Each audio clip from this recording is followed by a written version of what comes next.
I call the member for Baldwin Hill. Thank you, Mr Assistant Speaker. I rise to speak in favour of the Criminal Assets Recovery Amendment Bill 2014, Mining, and the Petroleum Legislation Amendment Bill 2014.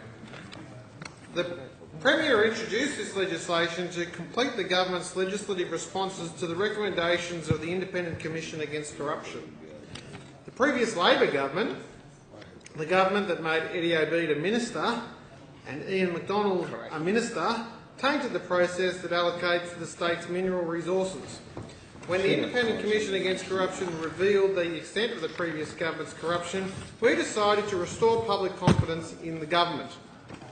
The bills will do that. The bills will improve transparency, make it harder for future Labor governments to return to the corrupt practices of old. Further, it will make it harder for criminals, whether a corrupt Labor minister or otherwise, to profit from their crimes. The fact that people have been able to effectively get away with crimes because the proceeds of crimes was in the name of another entity is disgraceful. It means that the criminal has still been able to live the high life off the back of their victims. It is not a victimless crime. The saying went, crime doesn't pay. And the Criminal Assets Recovery Amendment Bill 2014 makes this a reality. The bill facilitates the recovery of the proceeds of crime where those proceeds were derived by a person who was not the direct perpetrator of a criminal activity, if the offender intended, knew or ought reasonably to have known that the other person would benefit from the criminal activity. This ensures that criminals will no longer be able to place the proceeds of crimes in the name of a family trust or associated entity. The bill also amends the Criminal Assets Recovery Act to make it clear that proceeds of an activity can include an increase in the value of an interest in property resulting from the activity. That means that if a share price or a property price increases as the result of the criminal's activity, then this bill will apply. The bill amends provisions of the Mining Act 1992 and the Petroleum Onshore Act 1991, establishing a new test that will allow the minister to refuse to grant or cancel a mining or petroleum authority if, in the minister's opinion, the applicant is not a fit and proper person, which will replace the minister's existing discretion to refuse to grant or cancel a mining or petroleum authority in the public interest. The bills amend the Environmental Planning and Assessment Act 1979 to make it clear that the Minister for Planning and Infrastructure may, when determining an application under Transitional Part 3A of the Environmental Planning and Assessment Act, take into account relevant public interest considerations even if the Department of Planning and Infrastructure's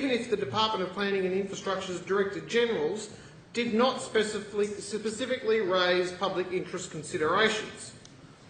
The bills also amend the Mining Act 1992 and the Petroleum Onshore Act 1991 to ensure the Department of Trade and Industry, Regional Infrastructure and Services can take certain actions relating to the preserved conditions under Clause 13 of Schedule 6A of the Mining Act.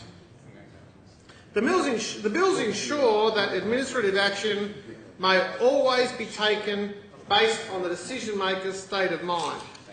For example, the decision-maker being satisfied that the grounds for the decision exists and decisions will be able to be reviewed by the Land and Environment Court.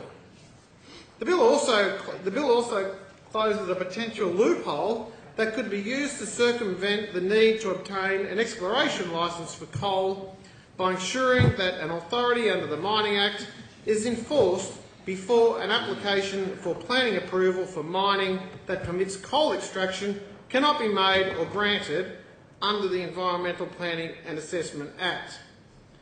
The bill concludes that government's legislative responses to the ICAC revelations. It should promote transparency and ensure that the corruption the state experienced under the last Labor government does not continue into the future. Mr Acting Speaker, this bill is a necessity in light of the activities that we've been seeing in the public domain over the course of the last few days. It is quite repugnant to this parliament and certainly to this government that such legislation needs to be expanded to include from former MPs and particularly former ministers of the Crown from benefiting from profit that they've acquired illegally or certainly unethically. Mr Acting Speaker, we've seen that ICAC have had to delve right into the activities of previous members of this place and, unfortunately, current serving members of this place in ways that the people of New South Wales did not expect to have to face again. Mr Acting Speaker, I for one have had to take a number of calls from members of my own electorate, constituents of my own seat, who have indicated to me that they have little and diminishing levels of faith in the parliamentary process because of the way that previous members of the Labor government have been able to acquire wealth and position without going through the appropriate manners in which corporate decisions have previously been have to put through. Mr Acting Speaker, these bills make it more difficult for criminals, such as we've seen in Mr O'B to Mr McDonald, to profit from their crimes. It will rest the minds of the people of New South Wales much easier to know that this legislation is going through, and for that reason I'd be horrified and surprised if those members opposite sought to amend or indeed block this legislation. It is essential legislation and I commend the bill to the House. The question is that this bill be now